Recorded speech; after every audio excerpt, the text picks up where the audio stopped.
If we don't get to the place that we're all not trying to cancel each other, we will all cancel each other. If you figure out a trick that will silence your opponents and it consistently works, you're going to keep going back to it. And that almost explains why we're in the hysterical place that we're at right now, where this sort of hysteria around the left where they're just attacking everybody. And if Nancy Pelosi says something about AOC, then AOC says Nancy Pelosi's a racist, because it's a snake that eats its own tail. But there's a reason for that, which is if you own the media, if you own the establishment, if you own the parameters and the Overton window that the conversation's allowed to exist in, well then, when people start making some good points and eventually those cries stop working, you've gotten fat on not working out your ideas. So if you say, I see this all the time. When I started sort of evolving on some of this stuff, I always tell people I really believe the same things that I've always believed. I would say the one place that I've really shifted is economics, where I certainly have shifted more right. And if you say to somebody, I'm for low taxes, if you say to a lefty, I'm for low taxes, you will often find, I'm sure you guys have had this happen to you at college, they will say you're racist. And you say, well, what? What does that mean? And they say, well, if you're for low taxes, that means you don't want to help poor people. And if you don't want to help poor people, that somehow means you don't want to help black people. And if you don't want to help black people, you're racist. And they take you on this crazy adventure through that. Now, you can give them all the numbers, right, where the more we pour money into these places and into these districts, you could look at all the places where black unemployment's the highest, and it's always Democrat-run cities, and all of those things. They're not going to really respond to that. But eventually, I really believe this, and I think this is why probably people care about my show.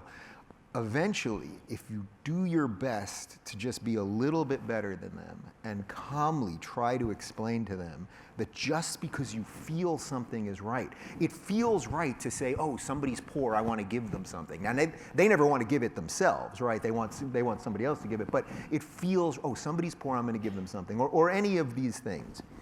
It all feels right, and that's why Ben Shapiro's line about facts don't care about your feelings, that's why that really took off.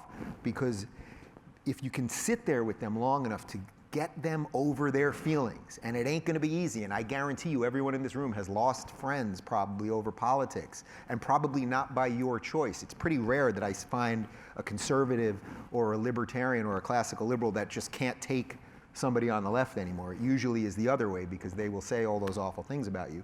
But if you're a little bit better than them, and it's going to take practice and patience, then I think you can break through to them. And that's what I've tried to do with my show, to varying degrees of success, I suppose. Yeah, 1 million YouTube subscribers is, we're trying to reach that. Yeah, we'll get there someday.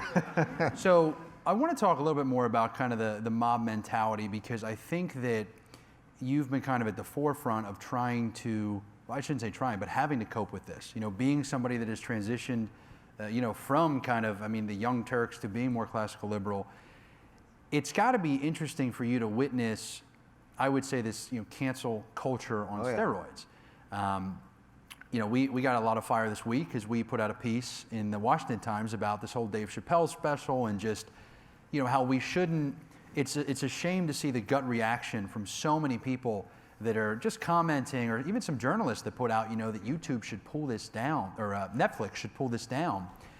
And do you think it gets worse before it gets better? Oh, yeah. Like, do we hit a point where it's like, something? Chappelle talked about this, where something you tweeted when you were, 20 years old. A lot of people in this room are going to be in that age bracket. Are we going to hit a spot where people are numb to it, and it's like, listen, we all did that stuff, or we better get to that place. But when do we get there? The thing is, we have to get there. If we don't get to the place that we're all not trying to cancel each other, we will all cancel each other. We will end up in a totalitarian state, not necessarily because of the government, which I know for most people in this room, that's the big fear. It will be because we have silenced ourselves. The amount of people that I meet that are just good, decent people, right? Like just decent people that tell me all the time, I'm afraid to say what I think. I'm afraid to post that. The people will tell me they're afraid to post my videos. And I'll go, think about this. We're not in Pakistan, where if you're a blogger, you could be shot on the street.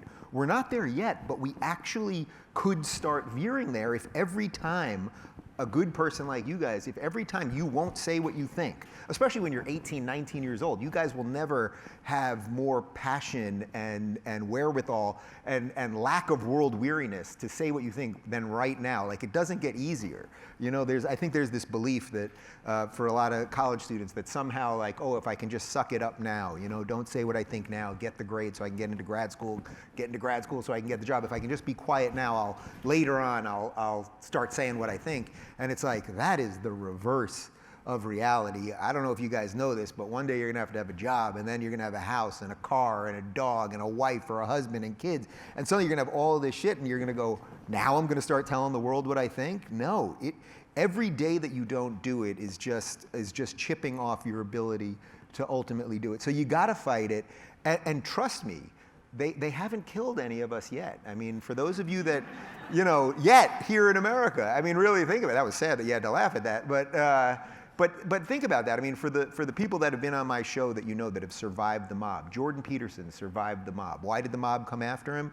Because all he said was, I'm not against trans people, but I don't want the government to be able to dictate my speech relative to what pronouns I use when referring to them. He said, I'll treat trans people respectfully if they treat me respectfully, but the government can't come and say that. The mob went after him, tried to destroy him. Brett Weinstein didn't want the school where he worked, Evergreen State, to be segregated one day a year based on the color of skin. I'm pretty sure Martin Luther King would have been down with that. The mob tried to destroy him. Brett didn't get destroyed. These guys are bigger now and use their examples. Lindsay Shepard from Wilfrid Laurier, who all she did was show a video of Jordan Peterson in a class as a TA, and they tried to destroy her. They will keep doing it, but if you show a little bravery, you can spread that bravery to an untold amount of people. And we have a bravery deficit in the country right now, and we have a group of people that are more than happy to take advantage of that.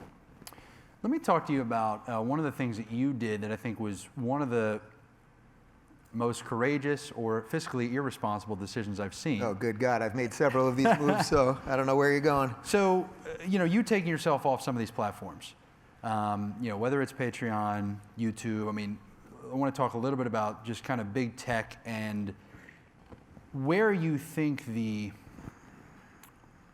not necessarily where is it going, but give me, I mean, kind of your analysis for students. What do you think has happened that has forced these tech companies to get to a point where, I mean, we're clearly seeing some bias, we're clearly seeing some censorship, and I want to ask this question again. I mean, does it get better, or do we just see the marketplace where people actually leave some of these mega tech corporations? And I'm also going to throw this in there. A lot of individuals, and I will give you credit for this, have jumped to say the government should be stepping in and dictating how these companies can operate. Now, I don't take that stance. I haven't seen you take that stance. I appreciate that. But I worry because, I mean, you see people like Josh Hawley and some of these other conservatives who, that's what they're trying to do. They're trying to almost fight fire with fire and get the government involved. So think about what an interesting situation we have right now. I was, right before I went off the grid for the month, for August, which I think we're going to talk about. Oh, yeah. Through public pressure, it was the only way I could get a response out of YouTube. I had to keep shaming them on Twitter because one of their whistleblowers that came out, that was an employee of Google, specifically said my name as one of the people that they're censoring. So I kept going on Twitter and I kept tagging Susan Wojcicki, who's the YouTube CEO, and finally she followed me and we had a video call, a Skype call. It was off the record. Then I was going up to Silicon Valley, so we had a meeting, again off the record, and I won't repeat anything that was said off the record, but I will say one thing that I told her at the end. I said, you know, I'm basically the last guy that's not calling for government intervention right now. I mean, think about this. Elizabeth Warren wants to break up big tech, and Tucker Carlson wants to break up big tech. They agree on basically nothing. Now, I obviously, generally speaking, I agree far more with Tucker Carlson than I do with Elizabeth Warren, and Tucker's a friend and a nice guy.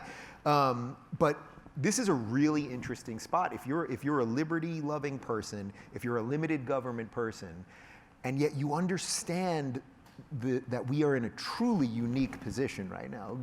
What is happening with big tech, the amount of information that Google controls, the amount they know about every single thing that you do, that every single one of us has an iPhone or something like it in our pocket, the way they can use the algorithms to make you think a certain way, the way that if you start thinking one way, they can actually shift the way you think by suggesting certain videos and not suggesting other things, the way they can shadow ban you on Twitter, and the way that you can subscribe to videos and then not get from a certain creator because that doesn't fall in line with what they like. This is a problem that is almost unthinkably huge. But is this the moment that we then want to then give the power to the government? Yaron Brook from ARI, from Ayn Rand Institute, who I'm sure many of you guys know, I did a panel with him discussing this, and he said the sort of purist attitude on this, which is, well, if you don't have principles when they matter, then what's the point of having them? And I am trying my hardest, as someone that makes a living doing this, that is trying to communicate the ideas that I believe in, I am trying my hardest not to be one of those people that at the end is just going to be like, you know what, fuck it, regulate the hell out of them. I don't want that. If you're looking for more honest and thoughtful conversations about politics instead of nonstop yelling, check out our politics playlist. And if you want to watch full interviews on a variety of topics, watch our full episode playlist all right over here. And to get notified of all future videos, be sure to subscribe and click the notification bell.